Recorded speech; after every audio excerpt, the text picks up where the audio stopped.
ব্রিটেনের Birmingham university লাইব্রেরিতে মহানবী হযরত মুহাম্মদ সাল্লাল্লাহু আলাইহি ওয়াসাল্লামের সময়ের একটি কোরআন পাওয়া গেছে।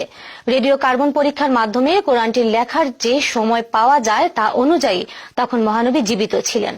বর্তমানে এই কোরআনটি জনসাধারণের দেখার জন্য উন্মুক্ত করে দেওয়া হয়েছে। তবে এই কোরআনের সাথে বর্তমান কোরআনের কোনো পার্থক্য নেই বলে জানিয়েছেন বিশেষজ্ঞরা। মুসলমানদের প্রধান ধর্মগ্রন্থ কোরআন।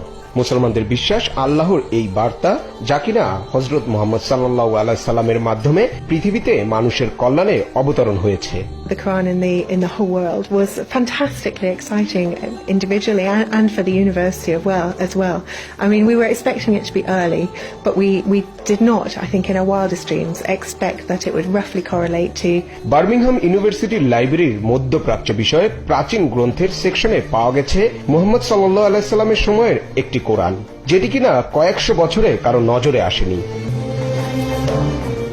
কোরআনটি লেখার সময় নির্ধারণ করা হয়েছে 570 থেকে 645 খ্রিস্টাব্দের মাঝামাঝি সময়ে। হযরত মুহাম্মদ সাল্লাল্লাহু আলাইহি সাল্লাম মারা যান 632 খ্রিস্টাব্দে। এই তথ্য অনুযায়ী মহানবী সাল্লাল্লাহু আলাইহি সাল্লাম তখন বেঁচে ছিলেন। The person who actually wrote it may well have known the Prophet Muhammad. He would have seen him probably.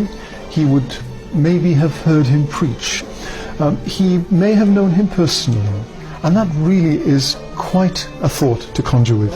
আরো ধারণা করা হয় নবী সাল্লাল্লাহু আলাইহি সাল্লামের 6 ওহী লেখকের কারো হাতে এটি লেখা হতে পারে।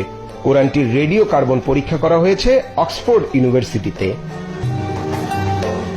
এই কোরআন খলিফা উসমান রাদিয়াল্লাহু তাআলা আনহুর সময়ে ব্রিটেনে আসতে পারে বলে ধারণা করছে বিশেষজ্ঞরা।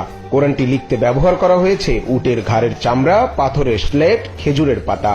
I am quite sure that even the people from all over UK would come here to Birmingham to just have a glimpse of these pages. People would love this. ইসলামের প্রথম যুগের এই কোরআন পাওয়ায় উচ্ছ্বাস প্রকাশ করেছে লাইব্রেরির কর্মকর্তারা।